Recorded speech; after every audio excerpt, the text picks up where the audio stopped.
কোরআনের সাথে মহব্বত থাকলে তার দাম বাড়াই দেয় আমার আল্লাহ। বলেন না সুবহানাল্লাহ। নবীর সাথে মহব্বত রাখলে, নবীর সাথে সোহবত থাকলে, নবীর সাথে মহব্বত রাখলে, আল্লাহর হাবিবের সাথে প্রেম রাখলে আপনার সম্মান কেমন করে আল্লাহ রাব্বুল আমিন বৃদ্ধি করে দেয়। আমার সামনে আপনারা কেউ কি একজন কেউ হাজী সাহেব আছেন, ওয়াজ করেছে এমন কেউ আছেন? হাজী কেউ আছেন? ভাইজান আপনারা কি কথা বুঝতেছেন আমার? আমার কথা কি বোঝা যায়? এই যে হাজী সাহেব আছে, জিজ্ঞাসা করবেন মক্কা মদিনায় হজ করতে গেলে একটা পাথর আছে, যেই পাথরের চুমা দিলে গুনাহ টেনে নেয়। সুবহানাল্লাহ কি এখন বলবেন না বাড়ি যাওয়ার সময় বলবেন? হাজির আসওয়াদ একটা পাথর আছে, যেই পাথরে চুমা দিলে গুনাহ টেনে নাই। আমার নড়াইলবাসী আপনাদের আমি বলে যাই, এটা কোন পাথর? এই পাথরের কোনো ক্ষমতা ছিল না, পাথরের কোনো পাওয়ার ছিল না, কোনো শক্তি ছিল না, কিন্তু রাহমাতাল লিল আলামিন আমার আপনার মায়ের নবী হঠাৎ করে কোনো একদিন পাথরের ভিতরে, হাজির আসওয়াদ পাথরের ভিতরে চুমা দিয়েছে। আল্লাহ রাব্বুল আমিন ডাকতে বলে, পাথর, এ পাথর, আজকে থেকে তোর জীবনটা ধন্য, আমি তোরে পুরস্কার দিতে চাই। পাথরের জবানটা আল্লাহ রাব্বুল আমিন খুলে দিয়েছে। পাথর ডাকতে বললে, আল্লাহ কি পুরস্কার আপনি আমাকে দিতে চান? কোন পুরস্কার আপনি আমাকে দিতে চান? আল্লাহ রাব্বুল আমিন ডাকতে বলে, পাথর, তোর জীবনটা আজকে থেকে ধন্য, কারণ আমার যেই হাবিবকে না বানাইলে, রসুলকে না বানাইলে আমি আল্লাহ রাব্বুল আমিন গোটা দুনিয়ায় কোনো কিছু বানাইতাম না। আমার সেই হাবিব, সেই বন্ধু তোর ভিতরে চুমা দিয়েছে, পাথরের তোরকে তো আজকে থেকে তোরে আমি পুরস্কার দিতে চাই।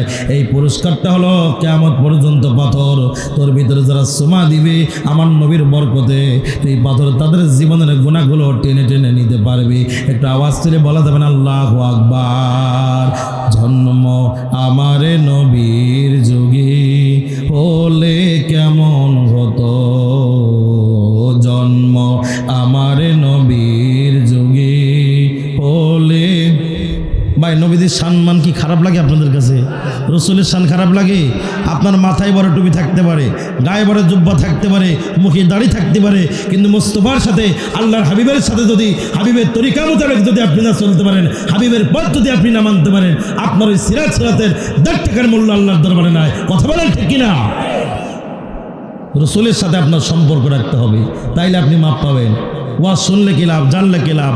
লাভ হবে তার আমলে, আমলেও কোনো লাভ হবে না রসুল প্রেম না থাকলে দিলে। কথা বলেন ঠিক কিনা? রসুল প্রেম থাকলে দিলে লাভ হবে কম, আমলে সুপারিশ করবেন নবী রোজ হাসরের ময়দানে। আমার বন্ধুগণ, আমার বাবাজিরা, আমি আপনাদের যে এই বিষয়টা বোঝাইতেছিলাম, তার আগে খণ্ড বিশেষ কথা আমি আপনাদের বলতেছি, আপনারা মনে কিছু করেন না। এই যে ঐতিহাসিক তাফসীরুল কোরআন মাহফিল আপনারা বানিয়েছেন, সুন্দর সাজাইয়েছেন। আমি অনেক জায়গায় সারা দেশে কথা বলতে অনেক সময় বলি, বাজান আজকালকে কিন্তু ওয়াজ নসিহতে আমাদের কোনো কাজ হয় না। কথা বলেন ঠিক কিনা? কারণ আমি বলি যে আগেকার দিনে মসজিদ ছিল কাঁচা আর ইমান ছিল, আর পিছনে কথা কেন, আপনার কি বিরোধী দলের লোক নাকি? তাহলে কথা বলতে হবে। আগেকার দিনে মসজিদ ছিল কাঁচা, ইমান ছিল, আর এখন মসজিদ পাকা, ইমান কথা কেন? ইমান কাঁচা না রে, কাঁচা না, ফাঁকাও, ভিতরে ঘোড়ার ডিম মাল নেই। মসজিদে গিয়ে নামাজ পড়ে আল্লাহ বলে, ইন্নাস সালাতা তানহা আনিল ফাহশাই ওয়াল মুনকার, নিশ্চয় নিশ্চয় নামাজ সকল প্রকার খারাপ কাজ, বেহাপানা, অশ্লীলপানা কাজ নামাজ মানুষকে বিরত রাখে। নামাজও পড়ি আমরা, আবার সুদও খাই আমরা, নামাজও পড়ি আমরা, নিজের জমি 5 কাঠা মসজিদে গিয়ে হাজী সাহেব বলে কাতার সুদা করে দাঁড়ান, আবার মসজিদ থেকে বের হয়ে কাতার সুদা করে মসজিদে, মসজিদ থেকে বের হয়ে মাঠে গিয়া নিজের জমি 5 কাঠা আইল কেটে কেটে বানায় 6 কাঠা। এরা মুসল্লি আমার মাহফিল আছে না নাই? আছে নাকি? সর্বনাশ। আমি মনে করছি নড়াইলা তো ওয়াজ মাহফিল হয়, যেহেতু এই এলাকার ভিতরে এরা মুসল্লি থাকবে না। মসজিদে গিয়ে প্রথম কাতারে নামাজ পড়ি, আবার সুদও খায়, এরা মুসল্লি আছে না ভাই? আচ্ছা, আমি আপনাদের কাছে জানতে চাই, ভাই যান আপনাদের এলাকায়, আব্বা আপনাদের এলাকায় সুদ ঘুষ খাওয়ার পরে কয়েক কোটি টাকার মালিক হয়েছে, হওয়ার পরে ওই ব্যক্তি যখন মারা যায় তখন তার কাফনের কাপড়ে কয় টাকা দিয়ে দেয়? কিতা কইতা রে ভাই, 1 টাকাও দেয় না, 1 টাকাও দেয় না। আমার জিনে দেয় যে ওরে কিছু টাকা দিয়ে দিই, মরে যেহেতু গেছে এত টাকা রেখে সম্পত্তির জন্য, ওরা 4 লাখ টাকা দিয়ে দিই, 2 লাখ টাকা মন কান্না কিনে দেবে, আর 2 লাখ টাকাও ভাগযোগ করে কবরে খাবে। এরকম সিস্টেম আছে? কতখানি আছে? আছে। হালাল হারাম না বাসিয়া কত টাকা করছো কামাই, এত টাকা রাখবা কোথায়, কাপনের তো পকেটে নাই। জোরে বলেন। হালাল হারাম না বাসিয়া কত টাকা করছো কামাই, এত টাকা রাখবা কোথায়, কাপনের তো পকেটে নাই। টাকা পয়সা নিয়ে কি কেউ কবরে গেছে, কি জবাব দিবি রে তুই আল্লাহরই কাছে? ঠিক কিনা বলেন?